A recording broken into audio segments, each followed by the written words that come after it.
రోమీయులకు రాసిన పత్రిక 12వ అధ్యాయము 1వ వాక్యము. కాబట్టి సహోదరులారా, పరిశుద్ధమును దేవునికి అనుకూలమైన సజీవ యాగముగా మీ శరీరములను ఆయనకు సమర్పించుకొనుడని దేవుని వాత్సల్యమును బట్టి మిమ్మును బతిమాలుకొనుచున్నాను. ఇట్టి సేవ మీకు యుక్తమైనది.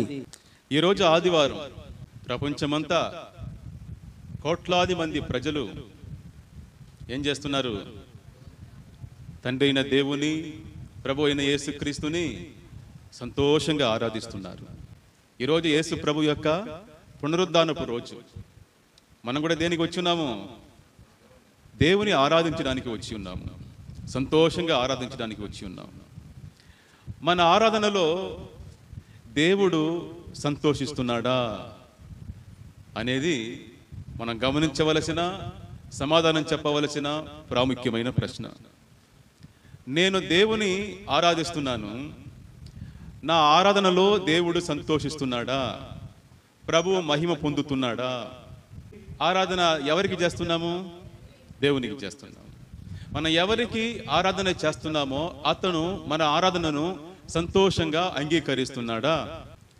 ఈ రోజుల్లో ప్రజలు ఏ విధంగా దేవుని ఆరాధిస్తున్నారంటే, తనకిష్టమైనట్టు ప్రజలు దేవుని ఆరాధిస్తున్నారు, కానీ దేవునికి ఇష్టమైన ఆరాధన ఏది అనే దాని గురించి ఏ మాత్రము అవగాహన కానీ ఆలోచన కానీ లేకుండా ఉన్నారు.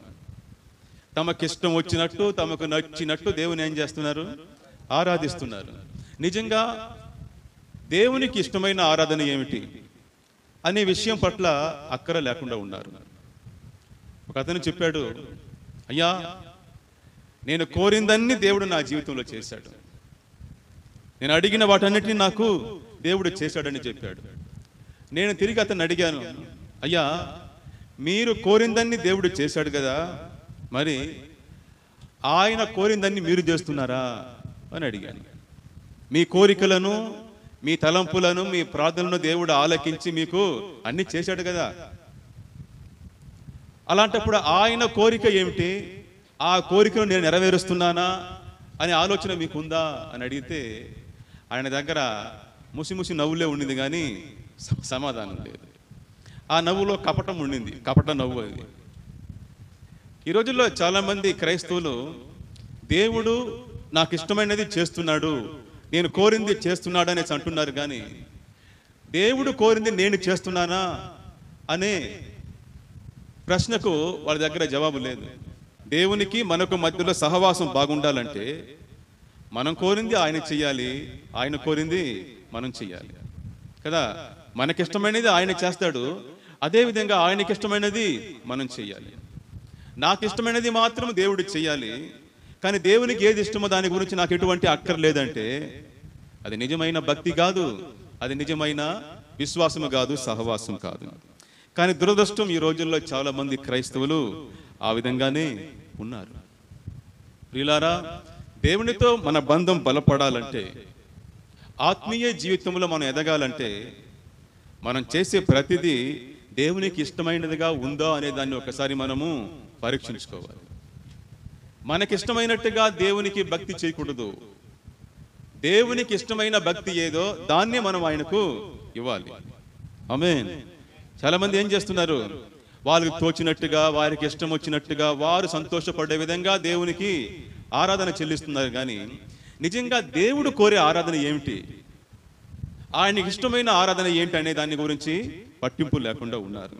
ఈరోజు దేవునికి ఇష్టమైన ఆరాధన ఏంటి అనే విషయాన్ని మనము ధ్యానించబోతున్నాం.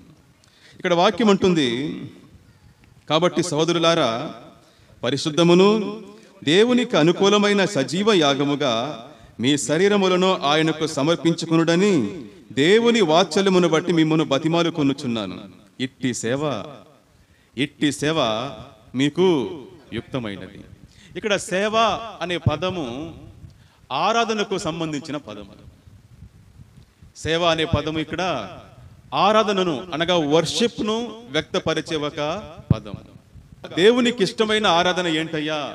సజీవ యాగముగా మీ శరీరములను ఆయనకు సమర్పించుకునుడి, ఇదే దేవునికి ఇష్టమైన ఆరాధన. హల్లెలూయా, హల్లెలూయా. సో సజీవ యాగముగా మీ శరీరములను దేవునికి సమర్పించుడు అని అనడంలో పౌలు ఓ క్రొత్త రకమైన ఆరాధన భాషను పరిచయం చేస్తున్నాడు. మరలా చెప్తున్నాను, గమనించండి.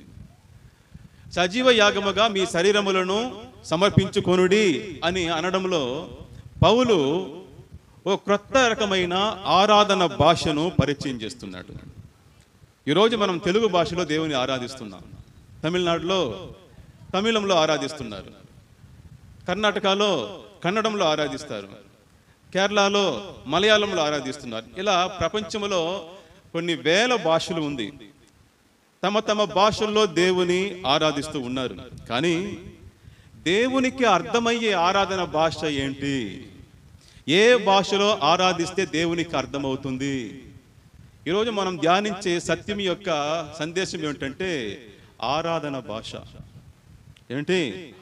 ఆరాధన భాష. దేవునికి అర్థమయ్యే ఒకే ఒక ఆరాధన భాష ఏమిటంటే సజీవ యాగముగా శరీరమును సమర్పించుకోవడం. ఇదే ఆరాధన భాష. అనగా దేవునికి అర్థమయ్యే ఆరాధన భాష సజీవ యాగముగా మీ శరీరములను ఆయనకు సమర్పించుకోవడం. ఈ భాషకు, ఈ ఆరాధన భాషకు సౌండ్ లేదు, సమర్పణ మాత్రమే. దీనికి అక్షరాలు లేదు, అంకిత భావం మాత్రమే. అర్థమవుతుందా మీకు? ఈ భాషకు, దేవునికి అర్థమయ్యే ఆరాధన భాషకు అక్షరాలు లేదు, అంకితం మాత్రమే. సౌండ్ లేదు, సమర్పణ మాత్రమే. ఆమేన్. సో సజీవ యాగముగా మీ శరీరములను దేవునికి సమర్పించుకొనుడి. సజీవ యాగముగా, మంచి పదం అది. ఏంటది? సజీవ యాగముగా అంటే జీవ బలిగా, ప్రాణంతో ఉన్నప్పుడే బలి ఇచ్చేయండి అని అర్థం. పాత నిబంధన కాలంలో దేవుని ఆరాధించే క్రమంలో ఆలయంలో ఏం చేస్తారు? దేవునికి బలులు అర్పిస్తూ ఉంటారు, జంతు బలులను అర్పిస్తారు. ఆలయం ముందు బలిపీఠం ఉంటుంది. ఆ బలిపీఠం దగ్గరకు ఒక జంతువును తీసుకొని వచ్చి, గొర్రెనో మేకనో లేక ఏదో ఒక పశువును తీసుకొని వచ్చి దానిని చంపి ఆ శరీర భాగాలను ఎత్తి ఏం చేస్తారు? బలిపీఠం మీద పెట్టి పూర్తిగా దహించేస్తారు. దాన్ని ఏమంటాము? దహన బలి అని అంటాం. ఆ జంతువు యొక్క శరీరాన్ని ఎత్తి బలిపీఠం మీద పెట్టి పూర్తిగా కాల్చేస్తారు. పూర్తిగా, ఈ మాట గమనించండి, పూర్తిగా ఏం చేస్తారు? దాన్ని దహించేస్తారు. దహన బలి అని అంటారు. ఆ విధంగా మీ శరీరాల్ని దేవునికి బలిగా ఇచ్చేయండి. పాత నిబంధన కాలంలో ఒక జంతువును బలి ఇచ్చేటప్పుడు దాన్ని చంపేస్తారు. చంపిన తర్వాతనే బలి ఇస్తారు. అది డెడ్ సాక్రిఫైస్. అది ఒక చచ్చిన బలి. కానీ క్రొత్త నిబంధనలో వాక్యం కోరుతుంది ఏమిటంటే లివింగ్ సాక్రిఫైస్, సజీవ యాగముగా. ఆమేన్. సజీవ బలి. ఇక్కడ ప్రాణంతో ఉండగానే దేవునికి బలి ఇచ్చేయాలి. అంటే మన శరీరాల్ని చంపుకోకూడదు. మన శరీరాల్ని చంపుకోకుండా, మన శరీరంలో ఉన్న శరీరేచ్ఛను చంపేయాలి. శరీరేచ్ఛ అంటే దీనికి ఒకే పదంలో చెప్పాలంటే స్వయం. ఏమంటది? ఏమది? స్వయం, స్వయ చిత్తం. నేను నా ఇష్టం, నేను నా ఇష్టం, నేను నాది నా ఇష్టం అనే ఈ శరీరేచ్ఛకు మనము చావాలి. గుర్తుపెట్టుకోండి, శరీరేచ్ఛ అంటే అర్థం ఏమిటి? నేను, నాది, నా ఇష్టం. ఆమేన్. డై టు సెల్ఫ్, స్వయ చిత్తానికి చనిపోవడం. దీన్ని ఏమంటాము? సజీవ యాగము. నేను నా ఇష్టానికి మనం చనిపోయి యేసు ఇష్టం, అంతే, దానికి జీవించడం. దీన్ని ఏమంటాము? సజీవ యాగముగా దేవునికి సమర్పించుకోవడం అని అంటారు. అనగా ప్రభువా, ఇదిగో నా కళ్ళు, ఇదిగో నా చెవులు, ఇదిగో నా పెదవులు, నోరు, ఇదిగో నా నాలుక, నా చేతులు, నా కాళ్ళు, నా శరీర కోరికలు అన్నిటినీ ఏం చేస్తున్నాను? నీ బలిపీఠం మీద పెట్టేస్తున్నాను, నీకే సమర్పించేస్తున్నాను. ఇక ఈ కళ్ళతో నాకేది ఇష్టమో దానిని చూడను, ఇక ఈ చెవులతో నాకేది ఇష్టమో దానిని వినను. ఇక నా చేతులతో నాకేది ఇష్టమో దానిని చేయను. నా నాలుకతో నాకేది ఇష్టమో దానిని మాట్లాడను. నా కాళ్ళతో నాకెక్కడ ఇష్టమో అక్కడికి వెళ్ళను. ఇవన్నీ కూడా నీకు ఏది ఇష్టమో దాన్నే చేస్తుంది. నాకు చనిపోయి యేసయ్య కొరకు జీవించడమే సజీవ యాగము, జీవ బలి, ద లివింగ్ సాక్రిఫైస్. దాన్ని ఏమంటాము? జీవ బలి. జీవంతో ఉన్నప్పుడే మనం చనిపోయి మన కోరికలను, నేను నా ఇష్టం అనే నా కోరికలను, స్వయ చిత్తాన్ని చంపుకొని దేవునికి ఇష్టమైనట్టుగా మన శరీర అవయవాలను ఉపయోగించడమే సజీవ యాగము. వివాహ బంధములో ఒక స్త్రీ ఏం చేస్తుంది? తన శరీరాన్ని పురుషునికి అప్పగిస్తుంది. అదేవిధంగా పురుషుడు తన శరీరాన్ని ఏం చేస్తాడు? స్త్రీకి అప్పగించేస్తాడు.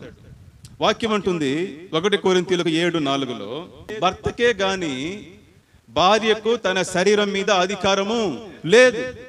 వివాహం అయిన తర్వాత, గుర్తుపెట్టుకోండి బ్రదర్, సిస్టర్, వివాహం అయిన తర్వాత భార్యకు తన శరీరం మీద అధికారము లేదు. పురుషునికి, భర్తకు తన శరీరం మీద అధికారము లేదు. భార్య యొక్క శరీరం మీద అధికారము భర్తకు, భర్త యొక్క శరీరం మీద అధికారము భార్యకు. అంటే ఏమర్థము? ఇంకా ఆ శరీరంలో, అయ్యా వివాహ బంధానికి వచ్చినప్పుడు, అయ్యా ఈ శరీరంతో నేను ఇంకా నాకేది ఇష్టమో అది చేయను, నీకేది ఇష్టమో అదే చేస్తాను అని ఆ రోజు మనం ఏం చేస్తున్నాము? ప్రమాణం చేస్తున్నాము. ఈ రోజు నుండి నువ్వు నా భర్త, నీకు నా దేహాన్ని అప్పగించేస్తున్నాను, ఈ దేహం ఇంకా నీకేది ఇష్టమో అదే చేస్తుంది. అదేవిధంగా భర్త ఏం చేస్తున్నాడు? ఈ రోజు నుండి నా శరీరము నీకే సొంతము, నీకేది ఇష్టమో అదే నేను చేస్తాను. పెళ్ళి ఇంటికి వచ్చిన తర్వాత నా భార్యకి ఎవరో చెప్పారట, మీ భర్తకు, మీ ఆయనకు డ్రెస్ వేసుకుంటే ఇష్టం ఉండదని చెప్పి ఆపేసింది. అంతే. ఇంతవరకు డ్రెస్ వేసుకోలేదు. ఆ పంజాబ్ డ్రెస్ను నేను చెప్పలేదు, మరి నేనైతే చెప్పలేదు, ఇంట్లో ఎవరో చెప్పేసి ఉండారు. సో ఈ డ్రెస్ వేసుకుని నా భర్తకు ఇక ఇష్టం ఉండదని చెప్పి ఆ రోజు నుండి దాన్ని మానేసింది. కారణమేమి? ఇక ఈ శరీరము నా భర్తకు ఏది ఇష్టమో దాన్ని చేయడానికి. బ్రదర్, శరీరాన్ని అప్పగించుకోవడం అంటే అర్థం ఏమిటి? జీవితాన్ని అప్పగించుకోవడం. నా కోరికలు, నా ఆశలు, నా తలంపులు, నా ఉద్దేశాలు అన్నిటిని కూడా నేను ఇక నా భర్తకి ఏది ఇష్టమో, నా భార్యకి ఏది ఇష్టమో దానికి సమర్పించుకోవడమే సజీవ యాగముగా శరీరాన్ని సమర్పించుకోవడము. మొత్తం మీద శరీరాన్ని లేక దేహాన్ని అప్పగించుకోవడం అంటే దాని అర్థం ఏమిటి? జీవితాన్ని అప్పగించుకోవడం. ఆమేన్. జీవితం మొత్తాన్ని అప్పగించుకోవడం. మనము మన శరీరాన్ని దేవునికి సమర్పించినప్పుడు ఏం జరుగుతుందో తెలుసా? మన కాళ్ళు ఆయన త్రోవలోనే నడుస్తాయి, మన పెదవులు సత్యాన్ని పలుకుతాయి, మన చెవులు మంచి మాటలే, ఆయన మాటలే వింటాయి, మన నాలుక జీవాన్నిచ్చే, సమాధానం కలిగించే మాటలే మాట్లాడతాయి, మన చేతులు పడిపోయిన వారిని లేవనెత్తుతాయి, మన కండ్లు మంచి వాటిని చూస్తాయి, మంచి ఉద్దేశంతోనే చూస్తాయి. ఆమేన్. దేహం మొత్తము, శరీర అవయవం మొత్తం ఇక దేవునికి ఏది ఇష్టమో దాన్నే చేయడానికి వాడబడతాయి. ఇప్పుడు మన శరీరాన్ని సజీవ యాగముగా మనము దేవునికి సమర్పించినప్పుడు. చూడండి 1 కొరింథీయులకు 6వ అధ్యాయము 19-20. మీ దేహముతో దేవుని మహిమపరచండి, ఎందుకంటే మీ దేహము పరిశుద్ధాత్ముని యొక్క ఆలయమై ఉన్నది. మన దేహము దేవుని యొక్క ఆలయం. ఈ ఆలయంలో దేవునికి ఆరాధన జరగాలి. ఆమేన్. ఈ ఆలయంతో ఏం చేయాలి? మనము దేవుని మహిమపరచాలి. దేవునికి ఇష్టమైన ఆరాధన మన శరీరములో జరగాలి. మీరు మీ సొత్తు కాదు. ఎప్పుడైతే ప్రభువు నమ్ముకున్నారో ఆ రోజు మీరు దేవునికి సొంతమైపోయినారు. దేవుడు మిమ్మల్ని విలువ పెట్టి వెల ఇచ్చి కొనుక్కున్నాడు. ఆయన ఇచ్చిన వెల ఏమిటి? ప్రాణము, ఆయన రక్తము. దాన్ని ఇచ్చి మిమ్మల్ని తనకు సొంత జనముగా, సొత్తుగా కొనుక్కున్నాడు. కాబట్టి ఇక మీ శరీరం మీద మీకు అధికారము లేదు. అధికారం లేదు అంటే ఏమర్థము? ఇంకా మీ శరీరంతో మీ ఇష్టాన్ని చేయడానికి మీకు అధికారం, పవర్ లేదు, హక్కు లేదు. ఇక దేవునికి ఏది ఇష్టమో దాన్ని చేయడానికే మీ శరీరం ఉంది. దేవుని ఆలయంలో ఏం జరగాలి? దేవునికి ఆరాధన జరగాలి. మన దేహము దేవుని యొక్క ఆలయము. ఇందులో ఏం జరగాలి? దేవునికే ఆరాధన జరగాలి. Praise the lord. రోమీయులకు రాసిన పత్రిక 6వ అధ్యాయము 12-13 వాక్యం ఇలా చెప్తుంది, కాబట్టి శరీర దురాశలకు లోబడినట్లుగా చావునకు లోనైన మీ శరీరమందు పాపమును ఏలనివ్వకుడి. మీ శరీరములో పాపాన్ని ఏలనివ్వకండి. మరియు మీ అవయవములను దుర్నీతి సాధనములుగా పాపమునకు అప్పగింపకుడి. అయితే మృతులలో నుండి సజీవులం అనుకొని మిమ్మును మీరే దేవునికి అప్పగించుకొనుడి. ఆమేన్. మీ శరీర అవయవాలను నీతి సాధనములుగా దేవునికి అప్పగించుడి. నీతి సాధనం అంటే ఏమిటి? నీతి అంటే ఏమిటి? సరి అయినది. నీతి అంటే ఏమిటి? 100% సరి అయినది. సో మీ శరీర అవయవములతో దేవుని దృష్టిలో ఏది సరి అయినదో దానినే చేయడానికి మిమ్మల్ని మీరు అప్పగించుకున్నారు. ఎందుకంటే మీరు చనిపోయినారు. దేవుడు మిమ్మల్ని లేపాడు కాబట్టి ఇక మీ మీద మీకు అధికారము లేదు. మీ కళ్ళను, మీ చెవులను, చేతులను, మీ నాలుకను మీకు ఇష్టానుసారంగా ఉపయోగించడానికి వీలు లేదు. ఎందుకంటే అవన్నీ కూడా దేవుని యొక్క సొంతం. దీన్నే కొంచెం డిఫరెంట్గా అన్నాడు పౌలు ఇంకో చోట్లో, గలతీయులకు 2:20, నేను క్రీస్తుతో కూడా సిలువ వేయబడి ఉన్నాను, ఏకను జీవించేవాడను నేను కాను. Praise God. క్రీస్తే నా యందు జీవిస్తున్నాడు. నేనిప్పుడు శరీరమందు జీవించే ఈ జీవితము నన్ను ప్రేమించి నా కొరకు తన్ను తాను అప్పగించుకొనిన దేవుని కుమారుని యందలి ఆమేన్ విశ్వాసం వలన జీవించుచున్నాను. నేను యేసయ్యతో కూడా సిలువ వేయబడ్డాను. ఇక జీవించువాడను నేను కాదు. యేసయ్య ఎప్పుడు సిలువలో చనిపోయాడో అప్పుడే నేను కూడా ఆయనతో కూడా చనిపోయానయ్యా. ఇప్పుడు జీవించేది నేను కాదు. ఆయన సిలువలో మరణించినప్పుడు ఆయన దేహములో నన్ను కూడా పెట్టి సిలువ వేసేసినాను. ఇప్పుడు జీవించేది నా దేహములో నేను కాదు, యేసు వచ్చి జీవిస్తున్నాడు. హల్లెలూయా.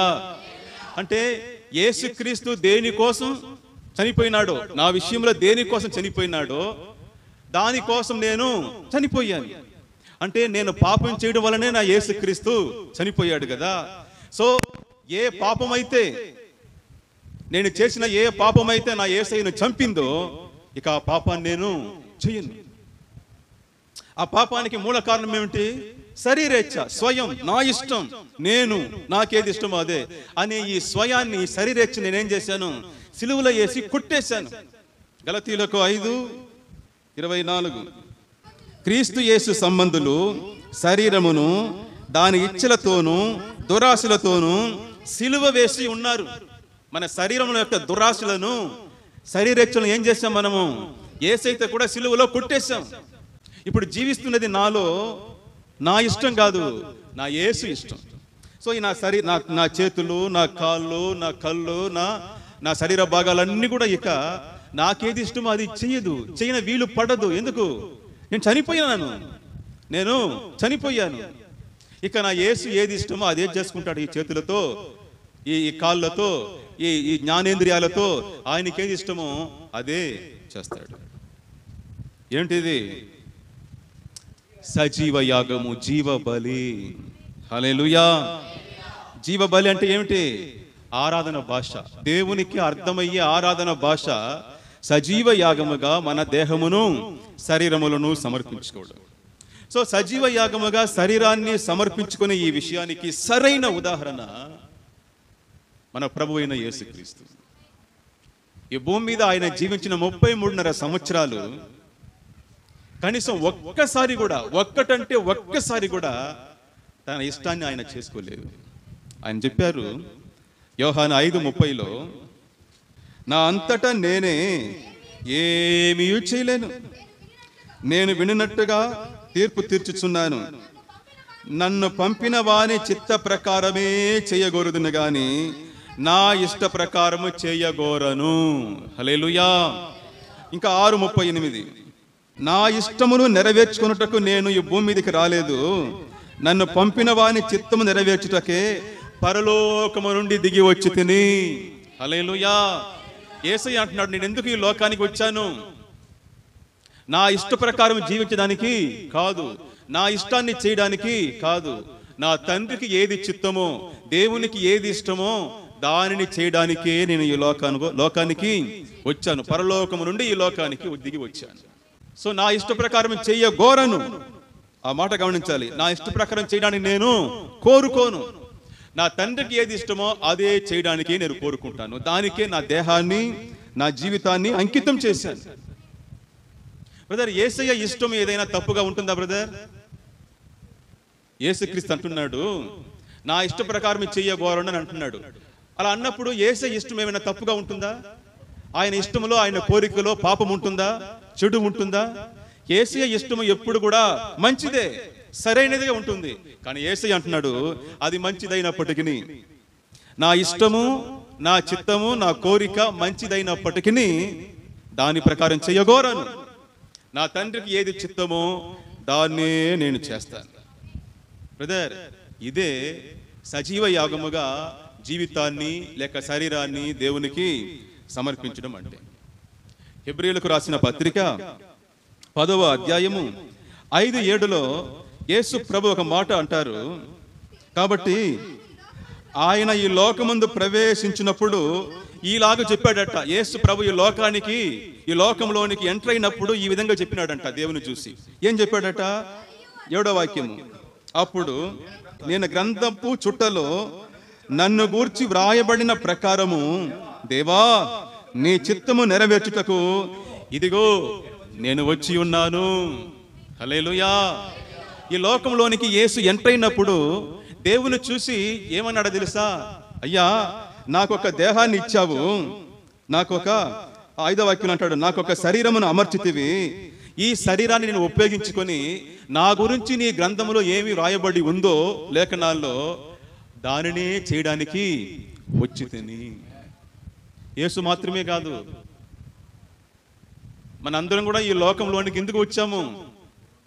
మన ఇష్టాలు చేసుకోవడానికి కాదు, మనల్ని సృష్టించిన దేవుని యొక్క చిత్తాన్ని చేయడానికే ఈ లోకంలో మనము వచ్చి ఉన్నాము. యేసు ప్రభు తనను అరెస్ట్ చేసిన ఆ రాత్రి పేతురును చూసి ఒక స్టేట్మెంట్ ఇస్తాడు. మత్తయి సువార్త 26:54 అది ఉంది. నేను వేడుకొనిన ఎడల ఈలాగు జరగవలెనన్న లేఖనము ఏలాగు నెరవేరును. అంటే ప్రభువును అరెస్ట్ చేసినప్పుడు గెత్సెమనే తోటలో పేతురు ఏం చేశాడు? కత్తి దూశాడు ఒక సైనికుని మీద. పేతురుని చూసి అంటాడు, పేతురు, నీ కత్తిని వరలో పెట్టవయ్యా. నువ్వేమనుకుంటున్నావు? నన్ను కాపాడుకునే సామర్థ్యం నాకు లేదని అనుకుంటున్నావా? నేను గాని ఇప్పుడు దేవుని వేడుకుంటే, నా తండ్రిని వేడుకుంటే 12 సేనల కంటే అధికమైన దేవదూతలు నా కోసం దిగి వస్తారయ్యా.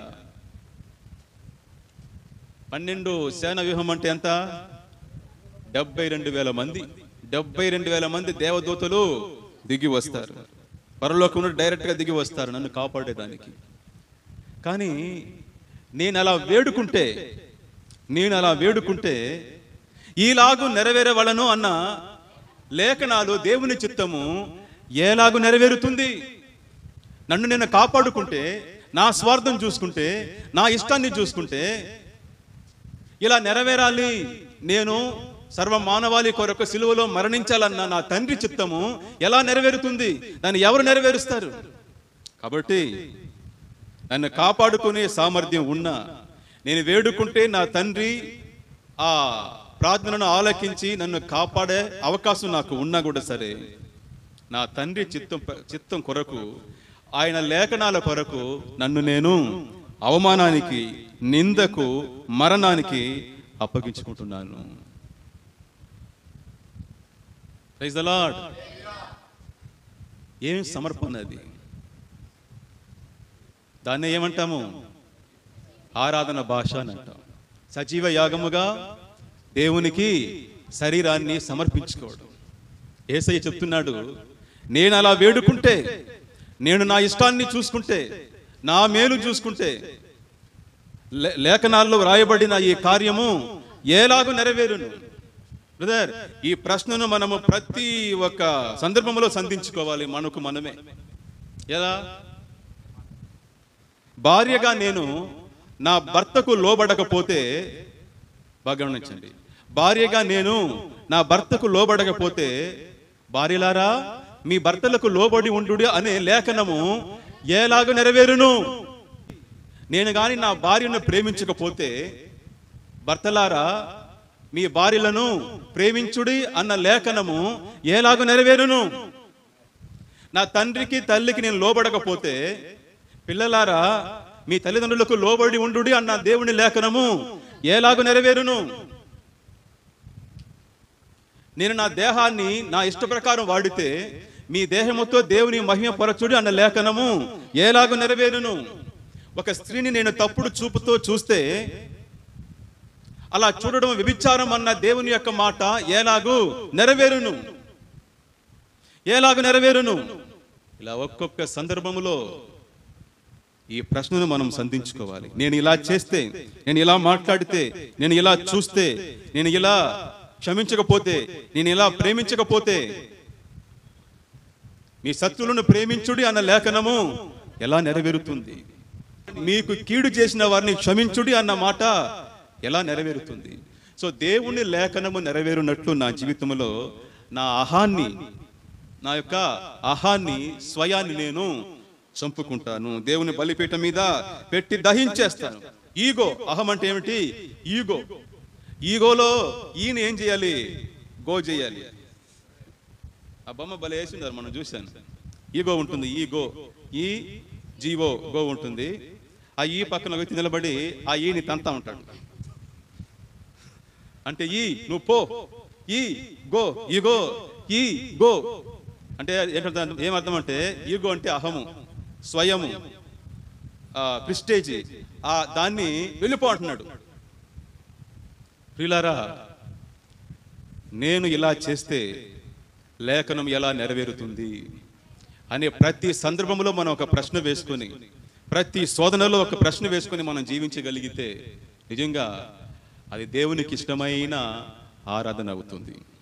ఆమేన్, హల్లెలూయా. సో మన శరీరాల్ని దేవునికి సమర్పించినప్పుడు,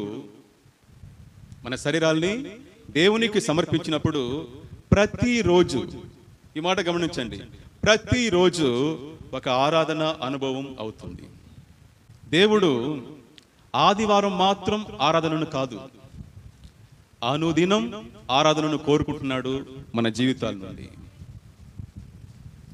ఆదివారం మాత్రం చేసే ఆరాధనను కాదు, అనుదినం మన జీవితాల నుండి దేవుడు ఆరాధనను కోరుకుంటున్నాడు. ఆరాధన ఒక ప్రత్యేకమైన రోజుల్లో మాత్రం కాదు, ప్రతిరోజు జరగాలి. ప్రతిరోజు దేవునికి ఆరాధన చేయాలి, నిత్య ఆరాధన చేయాలి, సత్య ఆరాధన చేయాలి.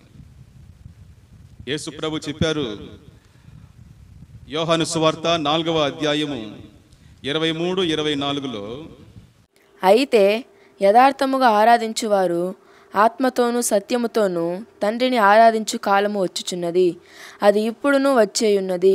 తన్ను ఆరాధించువారు అట్టివారే కావాలనని తండ్రి కోరుచున్నాడు.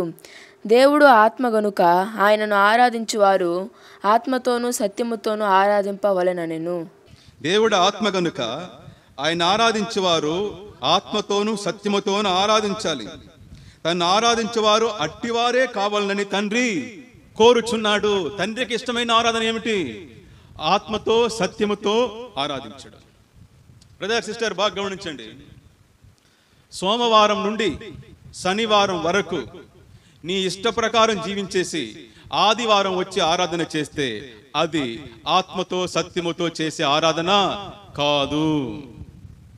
నేను మరలా చెప్తాను, సోమవారం నుండి శనివారం వరకు తన ఇష్ట ప్రకారం జీవించేసి ఆదివారం వచ్చి ఆరాధన చేసేవాడు ఆత్మతో సత్యముతో ఆరాధించేవాడు కాదు. ఎవరైతే సోమవారం నుండి శనివారం వరకు తన శరీర అవయవాలను దేవునికి ఇష్టమైన మార్గములో ఉపయోగించి జీవించి ఆదివారం వచ్చి ఆరాధిస్తారో ఆ ఆరాధనే ఆత్మతో సత్యముతో ఆరాధించే ఆరాధన. హల్లెలూయా. సోమవారం నుండి శనివారం వరకు బాగా గమనించండి, సోమవారం నుండి శనివారం వరకు సత్యముతో జీవించేవాడు ఆదివారం ఆత్మతో ఆరాధిస్తాడు. ఒకవేళ ఇప్పుడు మీకు ఇది అర్థం కాకపోయినా నేను యూట్యూబ్లో పెడతాను, మళ్ళీ వినండి. హల్లెలూయా. ఆ సోమవారం నుండి శనివారం వరకు సత్యములో జీవించేవాడు ఆదివారం వచ్చి ఆత్మతో ఆరాధిస్తాడు. అనగా తన కుటుంబములో, తన పనిచేసే స్థలంలో, తన ప్రవర్తనలో, ఇతరులతో తను కలిగి ఉన్న మంచి సంబంధములో, ప్రేమించడములో, క్షమించడములో. ఆమేన్. సోమవారం నుండి శనివారం వరకు సత్య ప్రకారం, దేవుని వాక్య ప్రకారం జీవించేవాడు ఆదివారం వచ్చి అతను చేసే ఆరాధన ఆత్మతో చేసే ఆరాధన. నేను ఇంకో విధంగా చెప్పాలంటే, ఆదివారం ఆత్మతో ఆరాధించేవాడు సోమవారం నుండి శనివారం వరకు సత్యములో జీవిస్తాడు. నిజంగా దేవుని ఆదివారం ఆత్మతో ఆరాధించేవారు ఆ పవర్ పొంది, ఆమేన్, ఆ పవర్ను పొందుకొని మిగిలిన రోజు సోమవారం నుండి శనివారం వరకు ఏం చేస్తారు? సత్యములోనే జీవిస్తారు. ఎందుకంటే దేవుని సన్నిధికి వచ్చి దేవుని ఆరాధించడం అనేది ఒక ఫిల్లింగ్ స్టేషన్. అదేంటది? ఒక ఫిల్లింగ్ స్టేషన్. ఫిల్లింగ్ స్టేషన్ అంటే ఏమిటి? పెట్రోల్ నింపుకునే, ఇంధనం నింపుకునే ఒక స్థలం, స్టేషన్. మన వాహనాలు ముందుకు సాగాలంటే మనం ఏం చేస్తాం? ప్రతిరోజు వెళ్ళి పెట్రోల్ బంకుకు వెళ్ళి డబ్బు ఇచ్చి మన బండిలో పెట్రోల్ నింపుకుంటాం. ఆ పెట్రోల్ ఏం చేస్తుంది? ఆ బండి ముందుకు నడవడానికి కావలసిన శక్తిని ఇస్తుంది. పెట్రోల్ ఏమిస్తుంది? బండికి ఏమిస్తుంది? శక్తినిస్తుంది. ఇంధన శక్తి యాంత్రిక శక్తిగా మారి బండిని ముందుకు నెడుతుంది. పెట్రోల్ లేకపోతే బండి అన్ని బాగున్నా కూడా ఏమైపోతుంది? బండి నిలిచిపోతుంది, ముందుకు పోదు. ఇంధనం లేకపోతే యంత్రము ముందుకు కదలదు. బ్రదర్, ప్రతి ఆదివారం వచ్చి దేవుని సన్నిధిలో మనము ఆయన ఆరాధించడం అనేది మిగిలిన 6 రోజులు జీవించడానికి కావలసిన శక్తిని పొందుకుంటున్నాం. ఆమేన్. శక్తిని పొందుకుంటున్నాం. సో ఆ శక్తితో మిగిలిన 6 రోజులు కూడా ఆ వ్యక్తి ఏం చేస్తాడు? వాక్య ప్రకారం జీవిస్తాడు. తన కళ్ళను, తన నోళ్లను, చెవులను, చేతులను, కాళ్ళను, బుర్రను అన్నిటిని ఏం చేస్తాడు? దేవుని వాక్యానుసారంగా ఉపయోగిస్తాడు. Praise God. ఇక్కడ యేసయ్య అన్నాడు, 4వ అధ్యాయము 23వ వాక్యంలో యేసయ్య అంటున్నాడు, అట్టివారు కావలను ఆరాధించవలను. 23వ వాక్యంలో అట్టివారే కావలను, 24వ వాక్యంలో ఆరాధించవలను. బాగా గమనించండి. సో ఆరాధించాలంటే ఆ ఆరాధించడానికి యోగ్యులుగా ఫస్ట్ మనం మారాలి. అర్థమవుతుందా మీకు? అట్టివారు అయిన తర్వాత అట్టి ఆరాధన చెయ్యాలి. మనం ఏం చేస్తామంటే అట్టి ఆరాధన చేస్తాం కానీ అట్టివారుగా ఉండము, అట్టివారుగా మారము. గుర్తుపెట్టుకోండి బ్రదర్, ఆరాధన ఆరాధన అని మన పెదవుల గుండా వచ్చే పదాలను కాదు, మన జీవితం నుండి వచ్చే ఆరాధననే దేవుడు కోరుకుంటున్నాడు. మన జీవితం నుండి రావాలి ఆరాధన. అలాంటి జీవితాన్ని జీవించి వచ్చి ఎవరు దేవుని ఆరాధిస్తారో వారి యొక్క ఆరాధనే దేవునికి అర్థమవుతుంది. వారి యొక్క ఆరాధన భాషే దేవునికి అర్థమవుతుంది.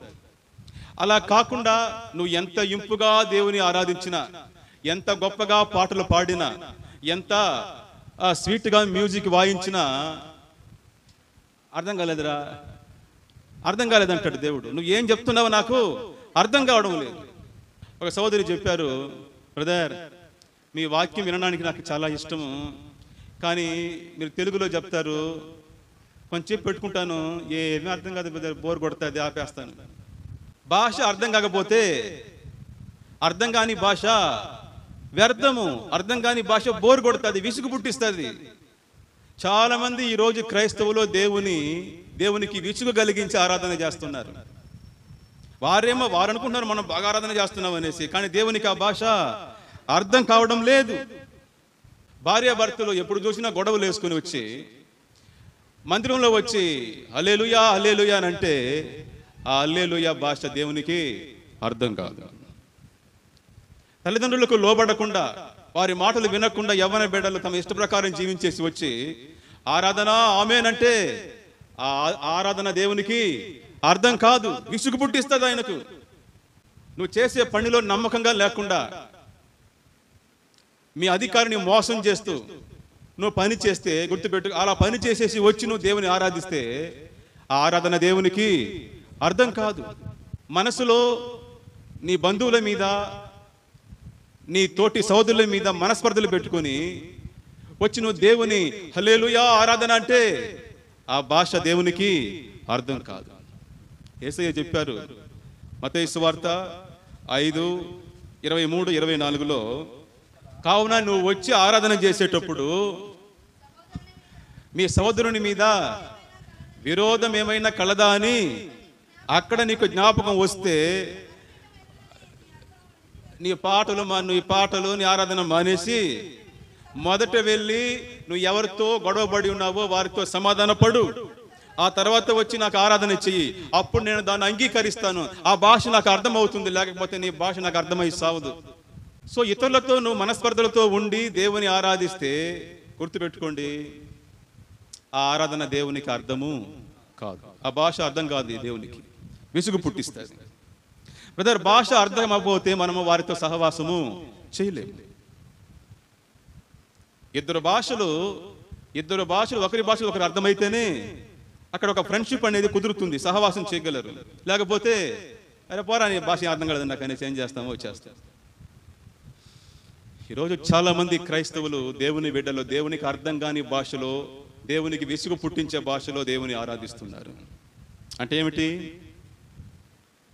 బయట జీవితం బాగులేదు, కుటుంబంలో జీవితం బాగులేదు, హృదయంలో ఆలోచనలు సరిలేదు, మనుషులతో మంచి సంబంధాలు సహవాసాలు లేదు, కోపము, ద్వేషము, మనస్పర్ధలు, కపటము, క్షమించలేని గుణము, ప్రేమించలేని తత్వము, ఇలాంటి హృదయం కలిగిన వారే ఇక్కడికి వచ్చి ఎంత గట్టిగా పాడినా, ఎంత ఇంపుగా ఆలాపన చేసినా, ఎంత బాగా మ్యూజిక్ వాయించినా అవన్నీ యేసయ్యకు విసుగు పుట్టించే శబ్దం మాత్రమే. జస్ట్ అది ఒక విసుగు పుట్టించే శబ్దం మాత్రమే.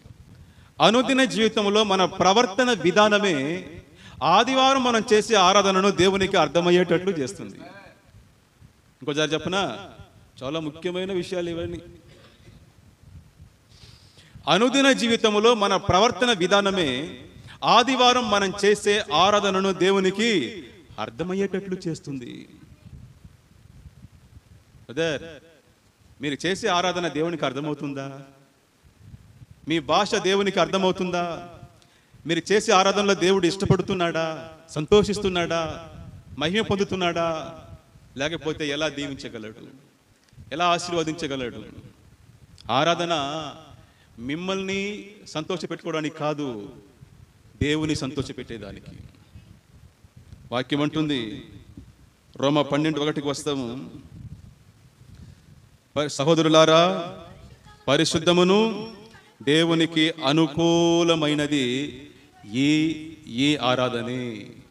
ఈ ఆరాధనే, అదే పరిశుద్ధమైన ఆరాధన, అదే పరలోక ఆరాధన. ఈ ఆరాధనలన్నీ అర్థం అవ్వాలంటే దేవునికి ఆయనకు అర్థమయ్యే భాషలో ఆయన్ని ఆరాధించాలి. ఆరాధన భాష ఏమిటి చెప్పండి? ఆరాధన భాష ఏమిటి? ఆరాధన భాష సా సా సా. గుర్తుపెట్టుకోండి, మూడు సాలు, ఈ పక్క ఆ పక్క ఈ సా, మధ్యలో దాని వంకర సా అంటారా? ఏమంటారు దాన్ని? కుంటిసా. కుంటిసా, రెండు పక్కన సరైన సా, మధ్యలో కుంటిసా. స. దేవునికి అర్థమయ్యే ఆరాధన భాష ఏమిటి? స.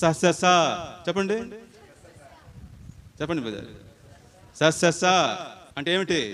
స సజీవ యాగముగా, స శరీరమును, స సమర్పించుకొనుడి. సజీవ యాగముగా మీ శరీరములను దేవుని ఇష్టానికి సమర్పించుకొనుడి అంటే అర్థం ఏమిటి? మీ శరీరముతో దేవునికి ఏది ఇష్టమో దానినే చేయడానికి అంకితం చేయండి. అదే దేవునికి అర్థమయ్యే ఆరాధన భాష. హల్లెలూయా. అదే దేవునికి అనుకూలమైనది, అంటే ఇంపైనది. ఆ అనుకూలమైనది అన్న మాటకు అర్థం ఏంటో తెలుసా? ఇంపైనది. దేవునికి ఇంపైన ఒక ఆరాధన ఏమిటంటే శరీరాన్ని సజీవ యాగముగా ఆయనకు సమర్పించేయడం. సజీవ యాగముగా మన శరీరములను సమర్పించడం అనగా దేవుని ఘనత కోసం జీవించడానికి మన సంపూర్ణ వ్యక్తిత్వాన్ని అంకితం చేయడం. మన సంపూర్ణ వ్యక్తిత్వాన్ని దేవునికి అంకితం చేయడం. ఎందుకు చేయాలయ్యా? ఎందుకు దేవునికి, నా శరీరాన్ని దేవునికి ఎందుకు అప్పగించాలి? 2 కారణాల వల్ల నువ్వు అప్పగించాల్సిందే. ఒకటి 11:36. ఎందుకయ్యా నా దేహాన్ని, నా జీవితాన్ని పరిపూర్ణంగా యేసయ్యకు సమర్పించాలనంటే గుర్తుపెట్టుకోండి, ఆయన మూలమున, ఆయన ద్వారాన, ఆయన నిమిత్తము నువ్వు ఉన్నావు. హల్లెలూయా. నిన్ను సృష్టించింది ఎవరు? ఆయనే. ఒక వస్తువును నువ్వు చేసినప్పుడు అది ఎవరి కోసము వాడబడాలి? నీ కోసమే వాడబడాలి. ఆమేన్. ఒక వస్తువును తయారు చేసావు బ్రదర్, లేదా కొనుక్కున్నా కూడా అనుకోండి. ఒక వస్తువును కొనుక్కున్నావు. ఇప్పుడు ఆ వస్తువు నీ కోసమా లేక నువ్వు ఆ వస్తువు కోసమా? ఆ వస్తువే నీ కోసం ఉండేది. సో నీకు ఇష్టమైనట్టుగా ఆ వస్తువు వాడబడాలి. కానీ ఈ రోజుల్లో క్రైస్తవులు ఎలా ఉన్నారంటే, మనుషులు ఎలా ఉన్నారంటే, దేవుడు ఉండేది నా కోసమే, నా కష్టం వచ్చినప్పుడు ఆదుకోవడానికి, నేను కోరింది చేయడానికి, నా కాళ్ళు పట్టేదానికి. దేవుడు దేనికి ఉండేది? నా కాళ్ళు నొప్పి వచ్చినప్పుడు కాళ్ళు పట్టేదానికి ఉండేది ఆయన. చాలా మంది ఇలాగే. అందువల్లే వారు దేవునికి ఏది ఇష్టమో, దేవునికి ఇష్టమైన ఆరాధన ఏమిటి, దేవునికి ప్రియమైన జీవితం ఏమిటి, ఒక భార్యగా నేను దేవునికి ఇష్టమైన స్త్రీగా నేను జీవిస్తా ఉన్నానా, ఒక భర్తగా నేను దేవునికి ఇష్టమైన భర్తగా, దేవుని వాక్యానుసారమైన భర్తగా జీవిస్తున్నానా, ఇలా ఒక మనిషిగా, ఒక సోదరుడుగా, ఒక సేవకుడుగా, ఒక విశ్వాసిగా దేవునికి ఇష్టమైనట్టుగా నా బ్రతుకు ఉందా, నా జీవితం ఉందా అని ఆలోచించడం లేదు. నాకేది ఇష్టం అది నువ్వు చేయవయ్యా, నువ్వు ఉండేది నా కోసమే అనే రకంగా ఈరోజు మనుషులు దేవుని పట్ల వ్యవహరిస్తూ ఉన్నారు. నేను ఎందుకు దేవునికి సమర్పించుకోవాలి నా జీవితాన్ని, శరీరాన్ని సంపూర్ణంగా అంటే, ఎందుకంటే నిన్ను సృష్టించింది ఆయనే రా బాబు. బాబు నిన్ను సృష్టించింది ఆయనే, కాబట్టి నువ్వు ఆయన సమర్పించుకోవాల్సిందే, తప్పదు. రిపేర్ అయిపోయినావు అనుకో, ఏం చేస్తాడు? అయితే కాయలు అంగడికి అయితే వేస్తారు రిపేర్ అయిపోతే. కాబట్టి ఏం చేయాలి? మన శరీరాన్ని మనల్ని సృష్టించిన దేవుని కొరకు ఉపయోగించాలి. ఆయన సృష్టించినప్పుడు ఒక ఉద్దేశం ఉంటుంది కదా. ఏ మనిషి కూడా ఒక వస్తువును చేసేటప్పుడు ఒక ఉద్దేశం కలిగి ఉంటాడు. ఆ ఉద్దేశం కొరకే అది వాడబడాలి. సహోదరుడా, సహోదరి, నిన్ను తల్లి గర్భములో దేవుడు సృష్టించినప్పుడు గుర్తుపెట్టుకో, నీ జీవితం మీద ఆయనకు ఒక ఉద్దేశం ఉంది. ఆ ఉద్దేశం వైపు, ఆ ఇష్టం వైపు నువ్వు నీ శరీరాన్ని ఏం చేయాలి? ఉపయోగించాలి, నడిపించాలి. రెండవది, ఎందుకయ్యా నా శరీరాన్ని నేను దేవునికి సమర్పించాలి? ఇక్కడ అంటుంది వాక్యం 12వ అధ్యాయం 1వ వాక్యంలో, దేవుని వాత్సల్యమును బట్టి బతిమాలు కొనుచున్నాను. దేవుని వాత్సల్యము, దేవుని యొక్క వాత్సల్యం. ఆ దేవుని యొక్క వాత్సల్యాన్ని గురించే ముందున్న 11 అధ్యాయాలను వివరిస్తాడు. రోమీయులకు 1వ అధ్యాయం నుండి 11 అధ్యాయాల వరకు దేవుని యొక్క వాత్సల్యతను అతను వివరిస్తాడు. అందుకే అంటాడు కాబట్టి. 12వ అధ్యాయం ఎలా స్టార్ట్ అవుతుంది? కాబట్టి అని స్టార్ట్ అవుతుంది. అంటే ఏమర్థము? అంతకుముందున్న వాటన్నిటినీ కాబట్టి, 11 అధ్యాయాల్లో జరిగిన విషయాల్ని కాబట్టి. 11 అధ్యాయంలో ఏముంది? నువ్వు పాపివయ్యా. నువ్వు ఎవరు? పాపివి. దేవుని కోపానికి పాత్రుడవి, మరణానికి పాత్రుడవు. నువ్వు ఎవరు? నువ్వు మరణానికి పాత్రుడు. నువ్వు చనిపోయి ఉన్న జీవితాన్ని జీవిస్తా ఉన్నావు. అలాంటి నిన్ను ప్రేమించి నీ కొరకు లోకానికి దిగి వచ్చి తన కరుణా వాత్సల్యముతో నీ కొరకు సిలువలో ప్రాణం పెట్టి చచ్చిపోయిన నిన్ను బతికించాడయ్యా. చనిపోయిన నిన్ను బ్రతికించాడు. నువ్వు చనిపోయినావు. పాపం యొక్క జీతం ఏమిటి? మరణము. నువ్వు చనిపోయావు. చనిపోయిన నిన్ను తాను మరణించి ఆయన జీవాన్ని మనకిచ్చి మన జీవితాల్లో ఒక జీవాన్ని కలుగజేశాడు, మనల్ని బ్రతికించాడు. కాబట్టి నువ్వు ఉండేది ఇప్పుడు దేవుని యొక్క వాత్సల్యతను బట్టి, ఆయన కృపను బట్టి ఉన్నావే గాని నువ్వు ఎప్పుడో చనిపోయినావు. కనుక నీ కొరకు చనిపోయిన యేసుక్రీస్తు కొరకు నువ్వేం చేయాలి? జీవించాలి. హల్లెలూయా. ఆయన నీ కొరకు చనిపోయాడు. బ్రదర్, సిస్టర్, ఇక్కడ గమనించండి. యేసుక్రీస్తు నీ కొరకు చనిపోయాడు. కాబట్టి యేసుక్రీస్తు కొరకు నువ్వేం చేయాలి? బతకాలి. అంతే, సింపుల్ మ్యాటర్. ఒకే లైన్లో యేసు నీ కొరకు చనిపోయాడు కాబట్టి నువ్వు యేసయ్య కొరకు జీవించాలి. 5:8 చూడండి. 5:8 రోమా 5:8. దేవుడు మన ఎడల తన ప్రేమను వెల్లడిపరిచి ఉన్నాడు. ఎలా? మనం ఇంకనూ పాపులమై ఉండగానే క్రీస్తు మన కొరకు చనిపోయాడయ్యా. అమ్మా, క్రీస్తు మన కొరకు చనిపోయాడు. మనం పాపులమై ఉన్నప్పుడు క్రీస్తు మనల్ని ప్రేమించి మన కొరకు చనిపోయాడు. ఆ ప్రేమను బట్టి వేడుకుంటున్నాను. ఆమేన్. ఇంకా 2వ కొరింథీయులకు 5:15 అంటుంది, జీవించు వారు ఇక మీదట తమ కొరకే కాక తమ నిమిత్తము మృతి పొంది తిరిగి లేచిన వాని కొరకే జీవించుటకు. చాలు, జీవించుటకు. అయ్యా, నీ కొరకు మృతి పొందిన యేసయ్య కొరకు నీ జీవించాలయ్యా. నీ శరీర అవయవాలు మొత్తం కూడా యేసయ్య ఇష్టాన్ని నెరవేర్చడానికే ఉపయోగించబడాలయ్యా. ఎందుకంటే నువ్వు ఎప్పుడో చనిపోయినావు, నిన్ను ఆయనే బతికించాడు. ఒకసారి అబ్రహాం లింకన్ బానిస వ్యాపారము చేసే సంత గుండా వెళ్తూ ఉన్నాడు. అమెరికా దేశపు అధ్యక్షుడు ఆయన. అప్పుడు ఒక చోట్లో జనమంతా గుంపు కూడి అక్కడ ఒక యువతిని, ఒక యవ్వన స్త్రీని మధ్యలో పెట్టి అమ్మేస్తా ఉన్నారు. అందరూ ఆమె మీద రేట్లు పెట్టి వేలం పాట పాడుకుంటూ ఉన్నారు. ఆ రోజుల్లో వారి దేశంలో బానిస వ్యాపారం జరిగేది. యవ్వన స్త్రీని తీసుకొని వచ్చి సంతలో పెట్టి వేలానికి వదిలారు, పాట పాడుకుంటూ ఉన్నారు. ఎలా ఉంటుంది ఆ పాప పరిస్థితి? ఆలోచన చూడండి. ఆమెను అక్కడక్కడ ముట్టుతూ తడుముతూ, ఈమెకి ఇంత రేటు, నేను ఇంత రేటు ఇస్తాను, నేను ఇంత రేటు ఇస్తాను అనేసి పాడుకుంటూ ఉన్నారు.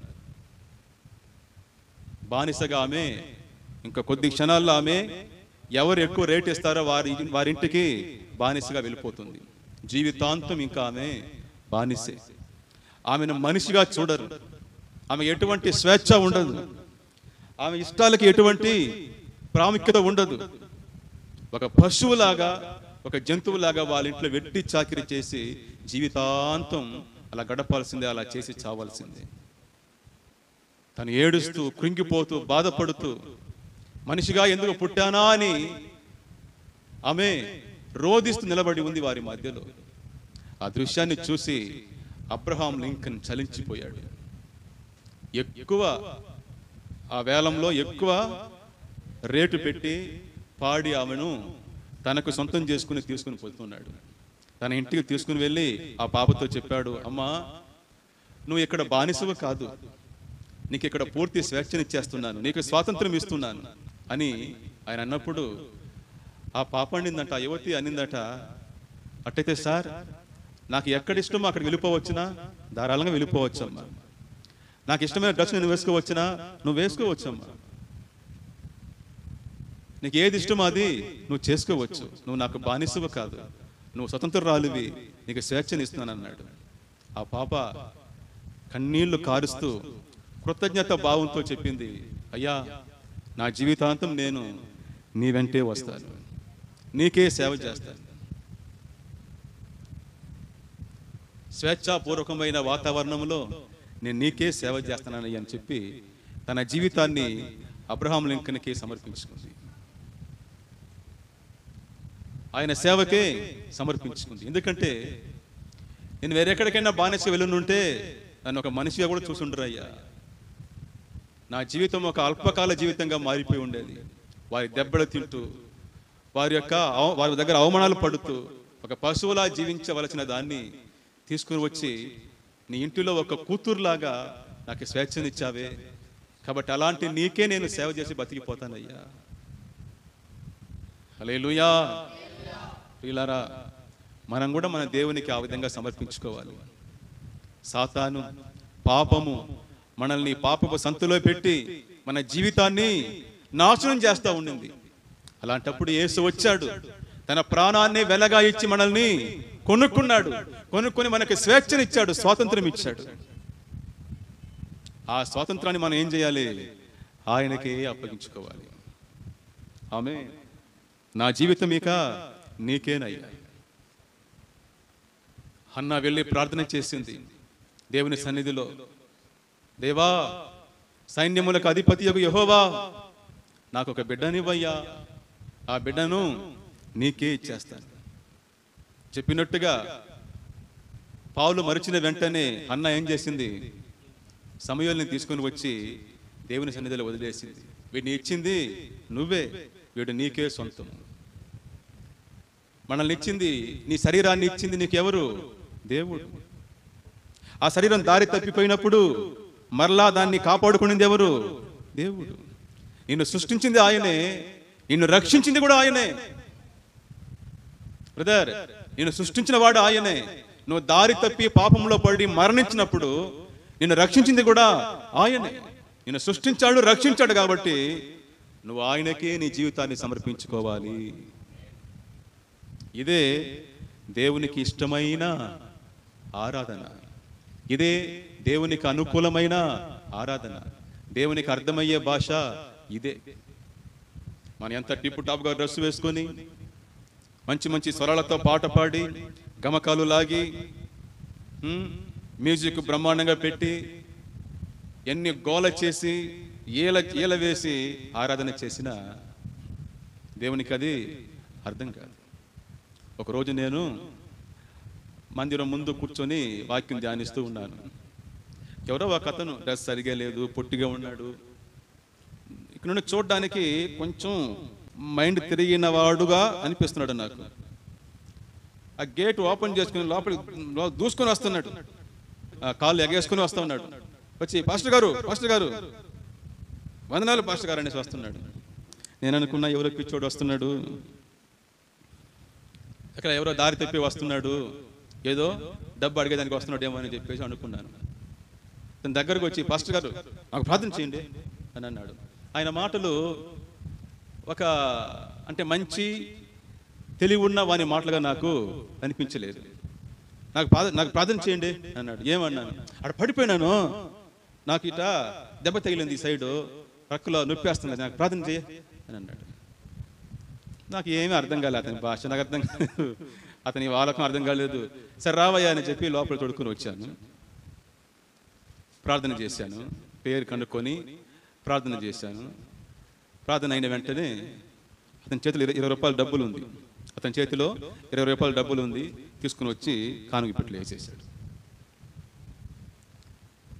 నాకు ఆశ్చర్యం అనిపించింది.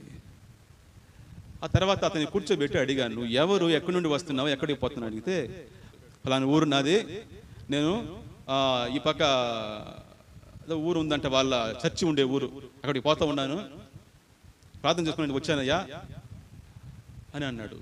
టిఫిన్ చేసినావని అడిగితే లేదు అన్నాడు. నేను టిఫిన్ చేయలేదు అన్నాడు. మరి ఇంత దూరం ఎట్టపోతాను? నడిచి వెళ్ళిపోతాను. ఎన్ని కిలోమీటర్? 5 కిలోమీటర్లు ఉంటుంది, నడిచి వెళ్ళిపోతాను. ఆటోలో పోకూడదు అంటే డబ్బు లేదు. ఇట్టినాడు, డబ్బు లేదు. మరి డబ్బు లేని వ్యక్తి కానుకెందుకు వేసినావు మొత్తాన్ని? 20 రూపాయలు ఉంటే ఆటో పెట్టుకుని పోయి ఉండవచ్చు. కానీ అతను నడుచుకొని వచ్చి లోపలికి వచ్చి ప్రార్థన చేసుకుని 20 రూపాయలని కానుక బెట్టులు వేసేసి టిఫిన్కి డబ్బు లేదు అంటున్నాడు, ఛార్జీకి డబ్బు లేదు, నడిచి వెళ్ళిపోతాను పాస్టర్ గారు, నడిచి వెళ్ళిపోతాను అంటున్నాడు. ఆయన మాటల్లో, ఆయన ముఖ కదలికల్లో నా దగ్గర ఆయన ఏమి ఎదురు చూడలేదు, బాగా కనిపిస్తూ ఉంది. అది నేను నడిచి వెళ్ళిపోతాను. నా మనస్సు కలిసింది ఆయన యొక్క దేవుని మీద ఆయనకున్న ప్రేమ. నేను వచ్చాను, ఎన్నో ఉండవు వచ్చి ఆయన వేసిన కానుక పెట్టిన ఓపెన్ చేసి అందులో నుండి 50 రూపాయలు ఎత్తి ఆయనకి ఇచ్చాను. నువ్వు వెళ్ళి టిఫిన్ చేసుకొని ఆటోకి వెళ్ళు అని చెప్పాను. నా ఫోన్ నెంబర్ తీసుకొని, నేను మా చర్చికి పిలుస్తాను మిమ్మల్ని, మీరు రావాలి, రాలేదనుకో అంతే నీ కథ అన్నాడు. అన్నాడు, నువ్వు రాకపోతే అంతే నీ కథ అన్నాడు. నేను వస్తాను.